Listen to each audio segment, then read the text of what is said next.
guys, what's up? I'm on the road. I thought I'd pop off this really quick recording while I'm on the road, since I know I'm behind on videos. Considering what's been happening in recent events on YouTube, what has happened, I should say, it makes me want to talk about it, but it makes me want to talk about an aspect of it, not the event itself.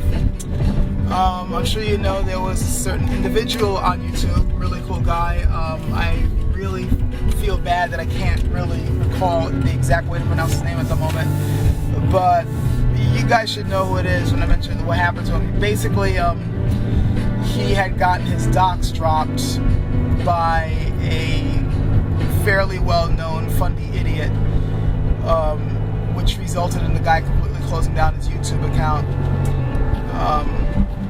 And, you know, while there's a backlash going on about this, I'm not going to join the bandwagon to talk about this idiot simply because, well, enough has already been said about him. But I do want to talk about the mindset that this particular idiot has. It seems he's well known for basically saying whenever he gets, you know, pushed into a corner, whenever his idiocy is being exposed, he tends to have an attitude of, well, if you don't like what I'm saying, fuck you. You know, and pretty much blocks any dissenting opinion whatsoever. Like, if he doesn't like what you have to say, or if you counter anything that he says, he pretty much has an attitude of, well, I'm not going to listen to you, so blah blah blah, or F you and F anybody else, you know, doesn't like what I have to say or doesn't like what I'm thinking. This is a common stance that I've noticed being taken by a lot of right-wing idiots, a lot of right-wing, far right-wing extremists, whether they happen to be the religious right or just, you know, social right or whatever. Though I see a lot of idiots on the left doing the same thing. It tends to be the extreme end of both that has this particular viewpoint. And it's usually those who don't really have an opinion that has been fully examined by them. It's usually one that's been spoon-fed to them, or in one that they, you know, just they agree with without examining it.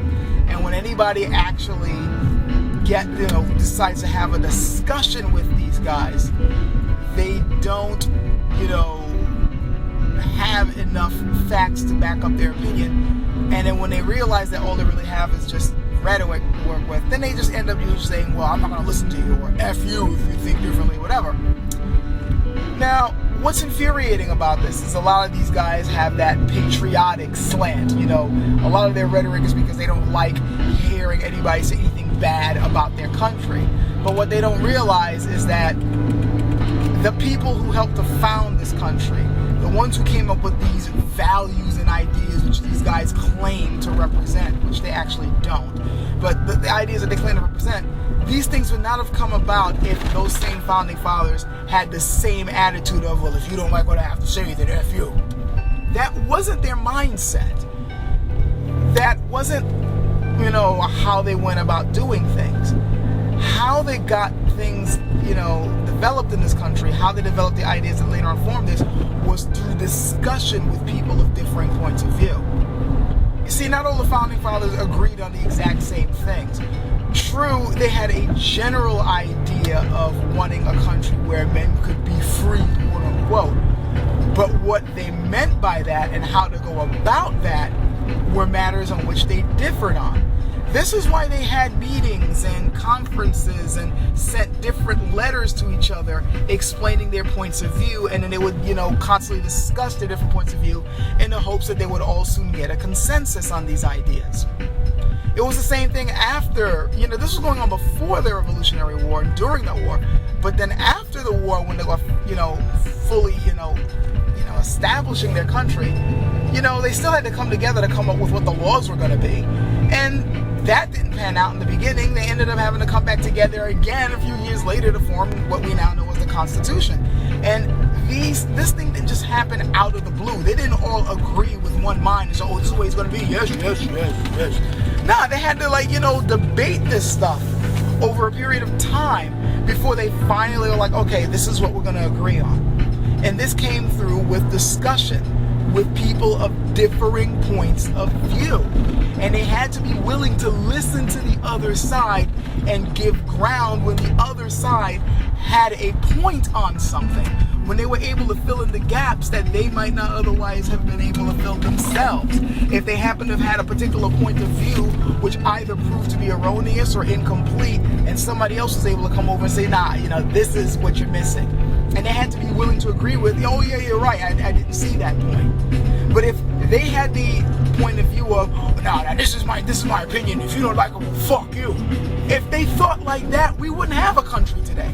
Or at least we wouldn't have the country that we know of with the values that we supposedly uphold today. And the same has been true with the developing history of this country. We do have an intellectual elite which continues to debate the course that this country is supposed to take. And, down the line, as we've gone through various issues and different struggles in this country, we've had to re-examine values which we once held, or things that we considered were values. And we've had to, re-examine whether those values were legit or not. So you have to understand that a lot of what we live by today is pretty much just made up. We come up with these things, these rules, and we all agree that these rules are fair for the people, who are living, today. Whoever they happen to be living in the present, we have to re-examine these values, and we're all going to have differing points of view on what values we should hold. And we all have to come together and discuss these differences of opinion to figure out, what is quote-unquote right or wrong for us. You have to be willing to discuss this stuff, and you have to be willing to understand that there are going to be people with differences of opinion. It's the differences in opinion and the discussions of people with those differences of opinion which causes us to develop. This is what makes us progress. If you happen to have a closed-minded attitude, you're not going to progress. And that's not how this country was founded. It was founded by people who were willing to discuss these differences. Because these are intellectual things that we're discussing. To come up with, just think about it. This is a nation that, unlike all the others that were on at the time, believed that people had sovereignty. That people dictated how government should act. This is supposed to be a state run by the people, which was a new idea at the time, being discussed by many other intellectuals. These intellectuals, therefore, had to, discuss what it meant to be a free nation. And of course, there were going to be differences of opinion on what it meant. If these people were like, well, this is what I think it is, and fuck it if you don't like what I have to say, and fuck you if you got a difference of opinion, I'm not going to listen to you. How the hell do you think this country could have possibly been founded? It had to be through discussion. So those idiots out there who are constantly going like, nah, it's my way or the highway. Fuck you if you don't like what I have to say. You're the morons that are holding the country back. You're not the type of people who could have possibly have founded this nation, or at least come up with the ideas that you're now taking for granted. That's what's so infuriating about hearing you idiots speak. You really don't know what the hell you're talking about, and you certainly don't represent the quote-unquote values that this country was founded upon. I really wish these idiots would get that through their head. I really wish that if they truly are patriotic, they actually pay attention to what those old patriots were actually doing when they were founding this country. They were willing to discuss things. They were willing to embrace different ideas. And even if they didn't necessarily agree with them, they were at least willing to hash those ideas out, to talk to people who may not have agreed with everything they had to say. If you're not willing to do that, well, you're not exactly living up to what caused this place to be founded in the first place. Just saying.